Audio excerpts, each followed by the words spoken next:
The previous basket is under review.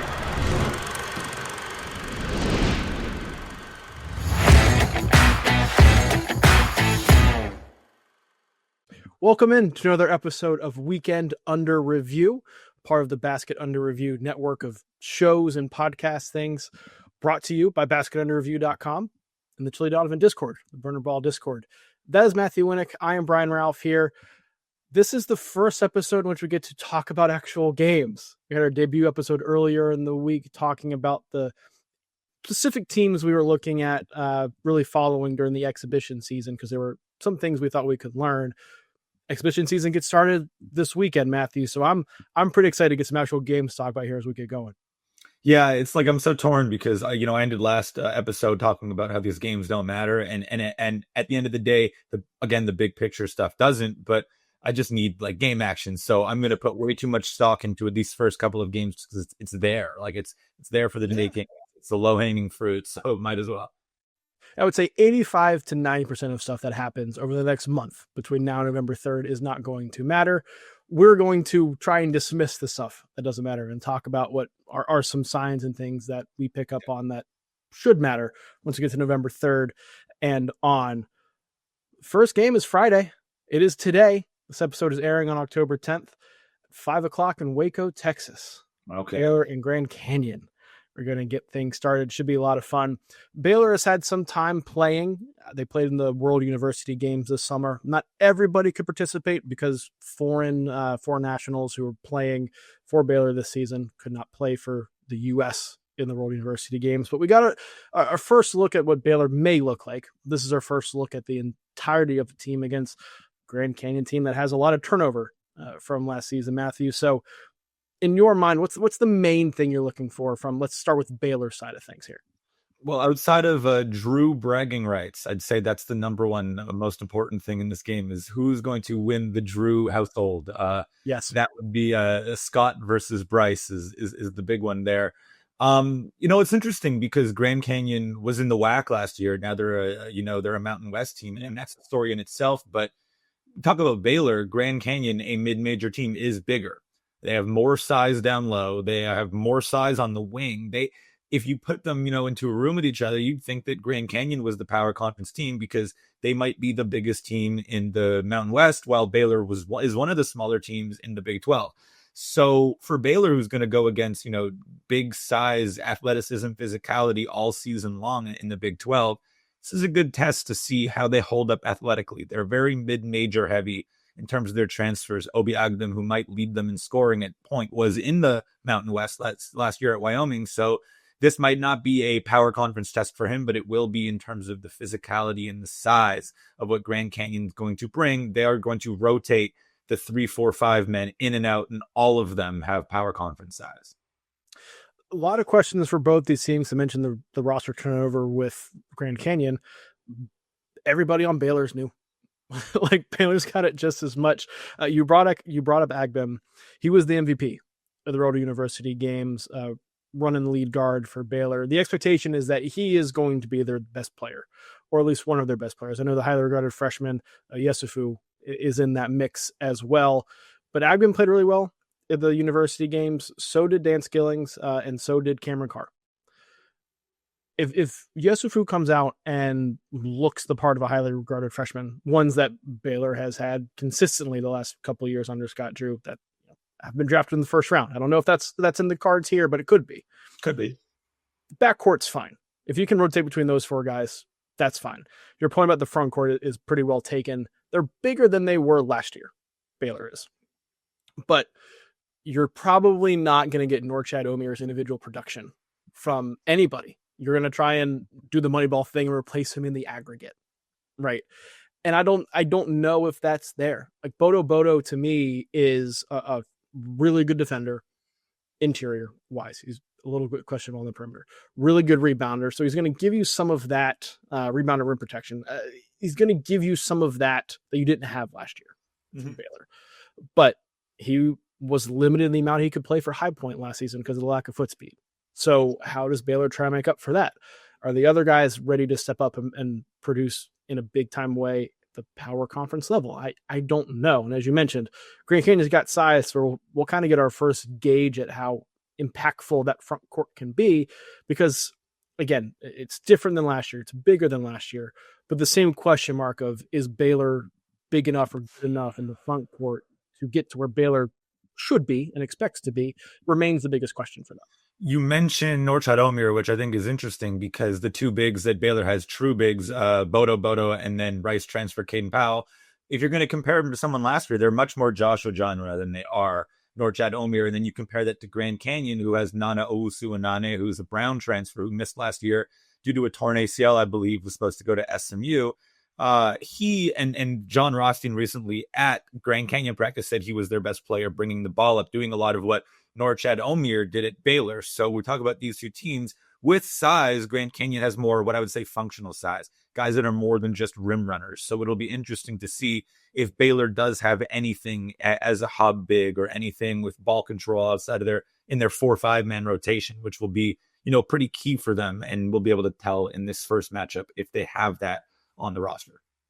What about the Grand Canyon side of things? Because this is a program that under Bryce Drew has been one of the better mid-majors in the country, which it has been for quite some time, but Bryce Drew is saying it to another level. But you are replacing almost your entire rotation from last year, notable names. What are you looking for from the Lopes? Yeah, I mean, we've been talking about their size of the guys. I've mentioned a couple, but they have, a star Euro big coming in F.A. DeMario. They also have, an excellent 5-star, high-level 5-star recruit in Dennis Evans, who's never actually gotten on the court. And then they also have Wilhelm Breidenbach, who's been around the block. But outside of their front court, there's a lot of, unknown, with Dusty Stromer really taking a big leap in role going from Gonzaga over to GCU. And then Brian Moore, who was an average Missouri Valley player at Murray State before becoming a superstar in the MEAC, which is always going to, put a little bit of an asterisk for me, because it's not the same caliber of league of even, a normal mid-major league. So this is a huge step up in competition for him, and they're going to get Baylor pressure. Baylor's not going to sag off of the ball. And so we're going to learn about GCU's guard room. And if they have, top tier Mountain West possibilities, it's going to be because their guards are good enough. Those were the two guys that I noted, Stromer and Moore, for Grand Canyon, because I think their ceiling is directly tied into how those two play, right? Stromer was expected to take a step forward at Gonzaga last year and didn't. Even in WCC games, didn't take the strides that Mark Few and the coaching staff were hoping and somewhat expecting him to. Does going in Grand Canyon a change of scenery? Similar level of play. I'm not going to say taking a step down, because while Gonzaga is up here, WCC and Mountain West, I would say are fairly similar. Does the system help Stromer become more of that guy? Because this roster is kind of dependent on him being a double-digit scorer at the very least. And then Moore, you brought up the question mark about taking the lead from the MEAC, which is very real, especially because he was so efficient last year. He was nearly 55% from the field and 40% from three as a guard, which is ruthlessly efficient. You don't see that anywhere. If he keeps that up or is close to that, I don't want to say he's going to do that again, but if he's able to maintain at least that efficiency, maybe not the same amount of production and raw numbers, that efficiency, that bodes incredibly well for Grand Canyon. That's a major question mark, though, because going from the MEAC, it's a big jump, as you mentioned. But if he can maintain efficiency close to it and Stromer takes a step forward, I'm going to feel much better about Grand Canyon than I do right now. Not that I feel bad about them, but I don't expect them to repeat what they've done the last couple of years. Yeah, I mean, last point on Moore, his offensive rating shot up 7.4 points in MEAC play versus the non-conference, and he's going to go play Baylor. He played Baylor last year, albeit on a team on Norfolk State that had, less floor spacing around him, but he, someone who's almost at 20 points per game, he had 11 points, 3 assists, 3 turnovers. So if that's what you're getting year round from him, then there's perhaps a slight bit of an issue without a true proven point guard on the roster. So this will be another test. Does the high major athleticism around him, this new matchup against Baylor, make him a little bit more efficient, both from the field and as a passer? Yeah, excited to see what comes out of that game. Excited to see what comes from Arizona State and UC Irvine as well. They're playing on Sunday at UC Irvine. We'll start with UC Irvine because they're hosting this. And last year, had a top 20 defense, return a good number of players, but only 4 starters. The expectation is they're going to be right back near the top, at the very least, of the Big West.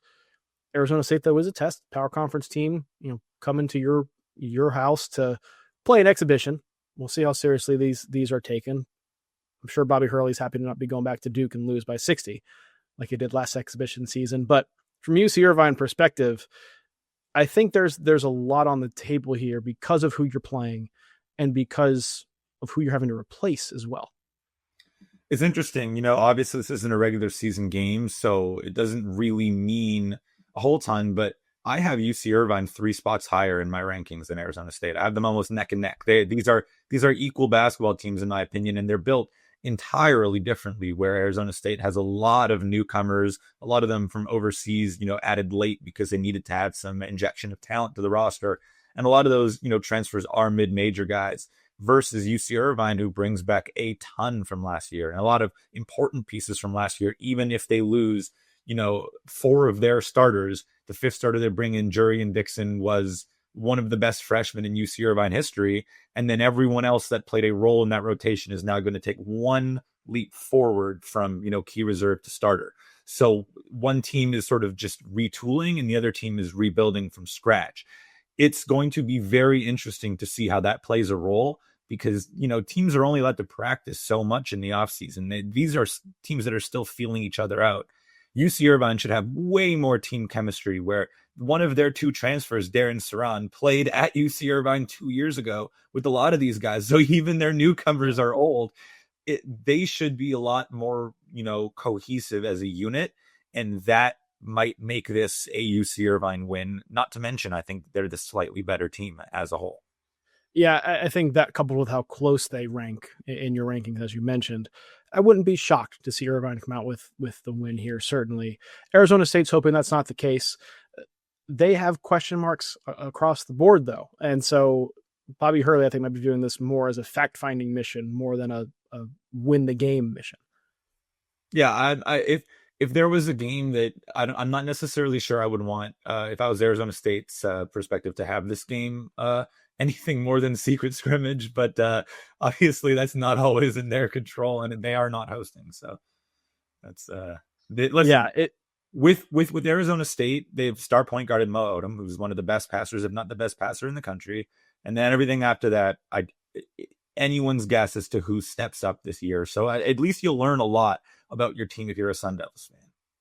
Yeah, Arizona State, they brand themselves as Guard U under Bobby Hurley. They have a plethora of smaller mid-major, transfer from the mid-major guards who create for themselves, which is just straight out of the Bobby Hurley playbook. You mentioned Mo Odom. He is the only one who's, like, I would say, a true playmaker, or somebody who has proven he can consistently create for others. He's going to have to do a lot of that. But as tends to happen with a team full of smaller guards, and Arizona State fans know this, defense tends to suffer. Mm-hmm. Arizona State tends to go through some alarming stretches where it's just like, what are you doing from a shot taking perspective? Like, why are we doing this? And it's one of the reasons why Bobby Hurley loses his mind on the sidelines, other than the fact that he's Bobby Hurley. Going up against a defense, I know UC Irvine, is not the same team as last year.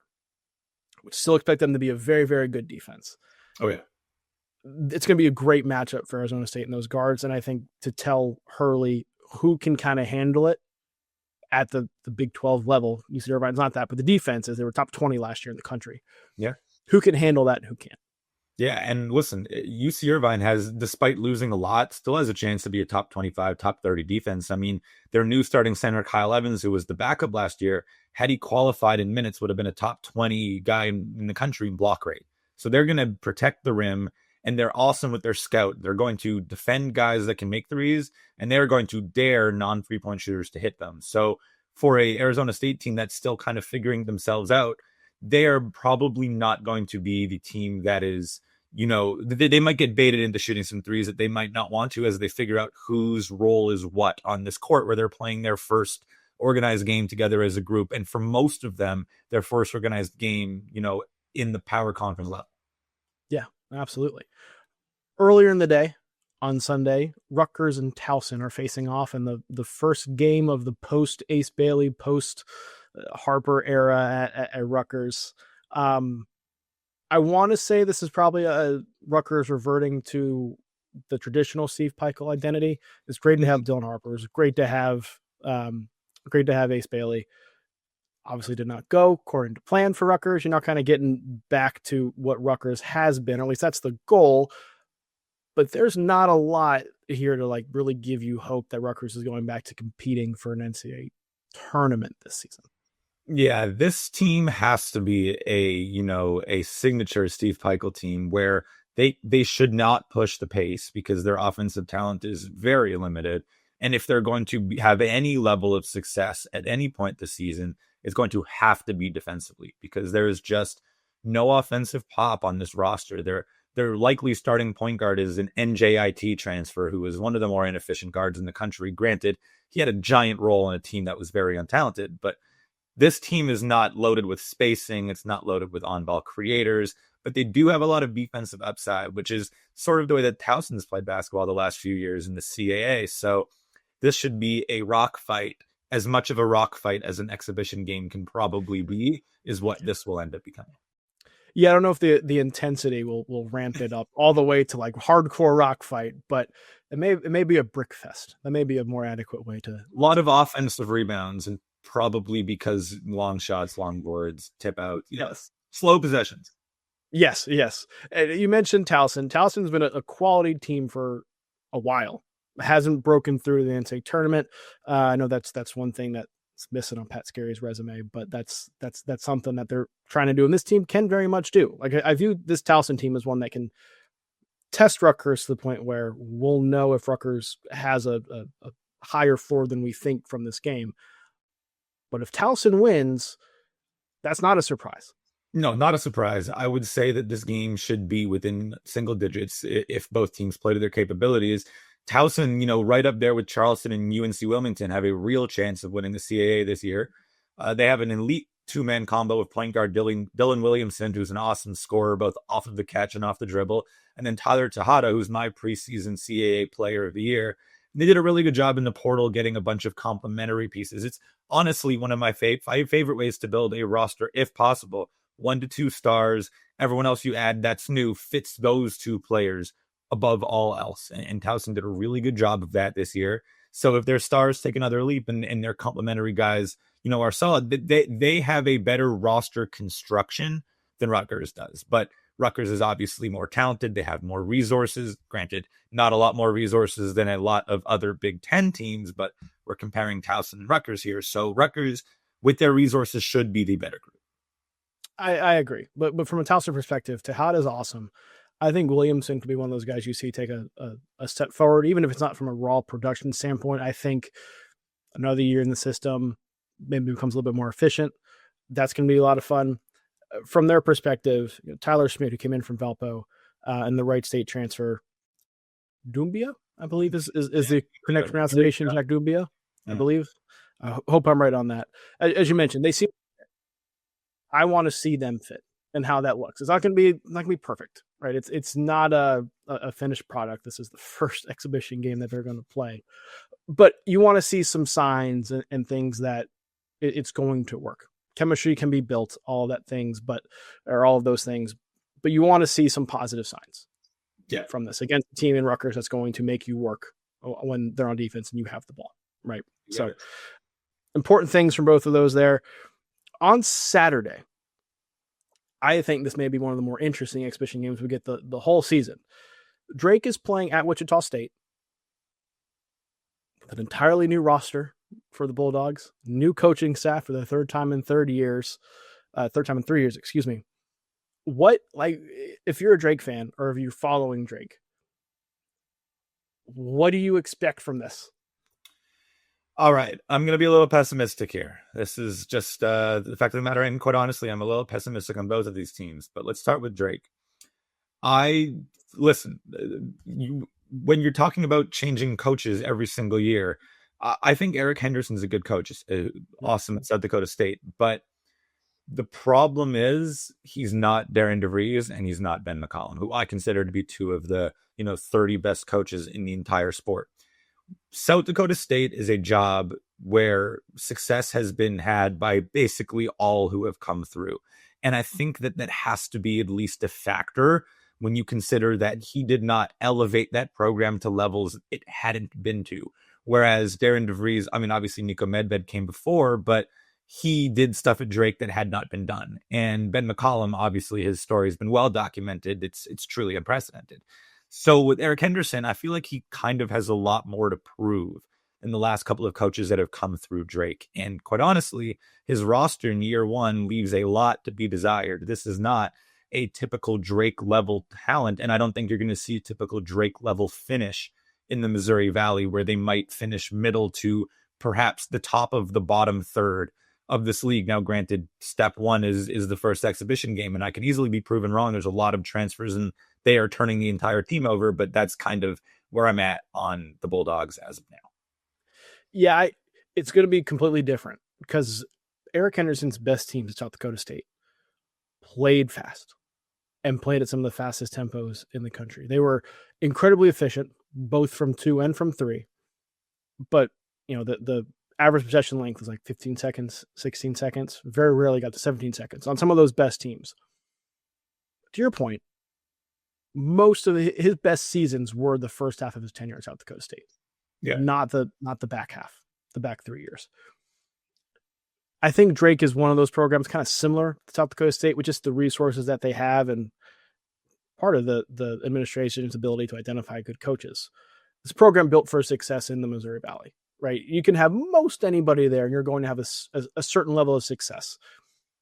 But your point is well taken. Like, he didn't take South Dakota State to special levels, right? I mean, put it this way. Drake Otzelberger made the tournament 2 times in 3 years with 2 top 100 Ken Pom finishes. Henderson made it 2 times in 6 years with 1 top 100 Ken Pom. Didn't Otzelberger have Mike Dahm though? Yeah, well, I mean that helps. Yeah, your point stands, but that does help. That does help. That does help. Good counter. That does help there. It'd be fun to see Drake. Wichita State, I think, is interesting because this is an incredibly important year for Paul Mills. It's his 3rd year there. You're 500 overall. You went from 15-19 in year 1 to 19-15 in year 2. Basically an entirely new rotation there as well. There's some, not desperation, but heightened importance to everything that I think Wichita State does this year.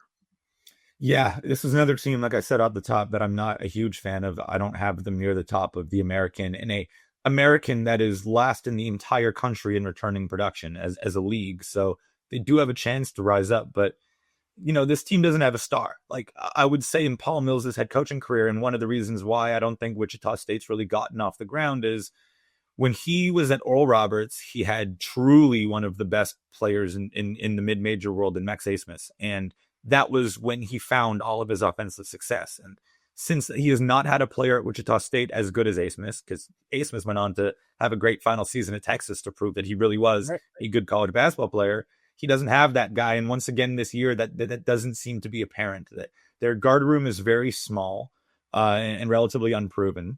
And then their forwards and bigs are very defensive heavy, very rebounding heavy. They should be fine on that end. But coming into this job, Paul Mills was the offense guy. And I don't see anything on this roster to make it seem like he's going to have an Oral Roberts style offense like he was able to do with, that Max Asmus, Kevin O'Banner pick and roll.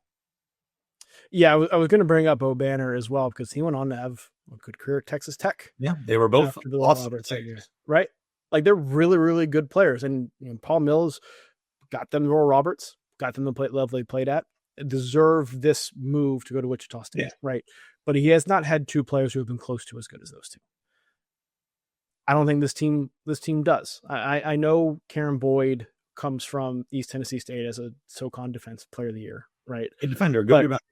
Yeah, but you go down the roster and Will Berg's going to have to be a pretty big part of this team, and he was unplayable at Purdue for the most part. And now some of them find your level and succeeded, and the 7-2 guy in the American going to have some impact there, right?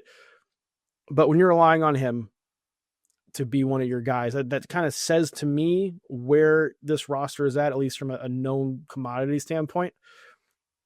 This game's intriguing for me because we're going to we don't know anything about either of these teams. We don't know much. I mean, Wilberg could fill the Quincy Ballard role. Ballard's over at Mississippi State. He was basically just a rim runner and super efficient around the hoop. And he could probably do that fine in the American, but like there's just no star on this team. There's no 15, 20 point per game scorer. Kenyon Giles is a 5'9" off-ball guard. And then they're depending on JUCO transfer Drake Kindle to be, a lot more than what I think he's capable of doing this year. So these two teams, if this is a close game, I wouldn't be surprised if this is a close game. I think Wichita's the better team, but I'd be surprised if either of these teams overly impress me. I'm ready to be wrong. Yeah, this is the time for us to be wrong. We've spent months now talking about what we think teams will be. I know it's still exhibition season, and the results and what happens needs to be taken with a grain of salt. Context matters a lot. This is the first time we're going to get to see teams actually on the court in the 2025-2026 season. I'm excited. All right, before we hop off, let's just predict who's going to win these games. I want to see how we do. Nothing official. I'm just curious. I already called my shot. I think that UC Irvine's beating Arizona State. So, okay, I'll take Irvine in that game as well, because I don't know how good Arizona State is, first of all, and I keep thinking of Arizona State's 60 to 70 point loss to Duke last year. Like, Duke was good. Duke was not that good. No. Yeah. Even at 60. Baylor, Grand Canyon. I'm going Baylor. Give me the elder Drew brother in that matchup. I'm going Baylor too. I think we're breaking down like experience importance in exhibition games, but playing together over the summer, the university games, that gives them an edge, gives them a leg up there. There you go. Rutgers or Towson? I'm picking Towson. That's the team that brings back a lot, and I'm pretty low on Rutgers. I'm low on Rutgers as well, but I'm going to take them to win this game. Steve Peichel defense, like think of Rutgers 2 years ago, 3 years ago. They won games they had no business being in with talent. And I think Rutgers is going to get back to that. Not a tournament team, I don't think just yet, but it could be something in this game. And then game we just talked about, Drake, Wichita State. I'll end off. We'll go Wichita State here. I'm going to go Wichita State as well. I think I know a little bit more about them. Okay. But we'll see. We have one disagreement, so one of us is going to have a better record than the other coming into the next episode. So we'll see. Yeah, we'll see. Should be fun. We'll be back on Monday to break the results of these games down and also look ahead to the exhibition games the coming week, because there are a lot of them. It should be a lot of fun. We're going to be following all the action, of course, here, but also at basketunderreview.com, and the conversation doesn't stop over the Chili Donovan Discord, the Burner Ball Discord. One of the best communities of college basketball fans. We're a little biased and think it's the best community of college basketball fans that are out there. But if you want to be out hanging out and talking hoops with a bunch of sickos and a bunch of diehards, that's the place to be. Oh, yeah. Subscription to that to get you access to Basket Under Review and all of our premium articles. So make sure you do that and check that out. I think any college basketball fan would enjoy that. Good value there. No brainer to me. No brainer. For Matthew Winick, I'm Brian Rauf. Thank you guys very much for joining. Talk to you again on Monday.